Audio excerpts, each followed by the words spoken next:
Magandang araw, welcome back na naman sa channel na ito. Ngayon may ibabahagi na naman ako na panibagong video.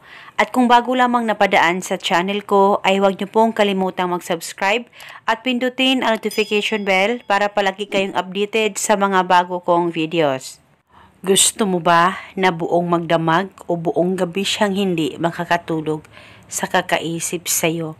Lalong-lalo na kung sinaktan niya ang damdamin mo at sobrang lungkot mo ngayon dahil sa kakaisip sa kanya sa lahat ng mga ginagawa niya sa'yo. Gusto mo ba na siya ay mababalisa at hindi makakatulog sa kakaisip sa'yo at sa pamamagitan nitong ritual na gagawin mo ngayon ay magkaayos kayong dalawa?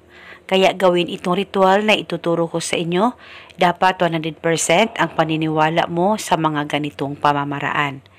Gawin ito bago ka matulog.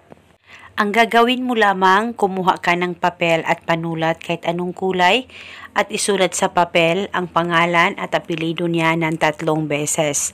Dapat alam mo ang tunay na pangalan ng target nang sa ganon mapadali po ang talab nito. At pagkatapos, kumuha ka ng puti o pula na kandila, sindihan mo lamang ito at pagkatapos patakan mo ang pangalan at apelyido niya sa papel na sinulatan mo, kahit ilang patak ay pwede po. At pagkatapos mo nang mapatakan ito ay pwede mo nang ihipan ang kandila at itago mo ang natirang kandila at magagamit mo pa ito sa susunod mong ritual. At pagkatapos pwede mong ilagay ang papel na pinatakan ng kandila, pwede mo itong ilagay sa plastic kung meron ka at ilagay ito sa damitan mo. At wala na po kayong kailangan pang banggitin o ibulong na spell, basta gawin itong ritual na tama ang pagkagawa mo at paniguradong buong magdamag siyang hindi makakatulog sa kakaisip sa'yo. At isa itong gabay para magkaayos kayong dalawa ng partner mo.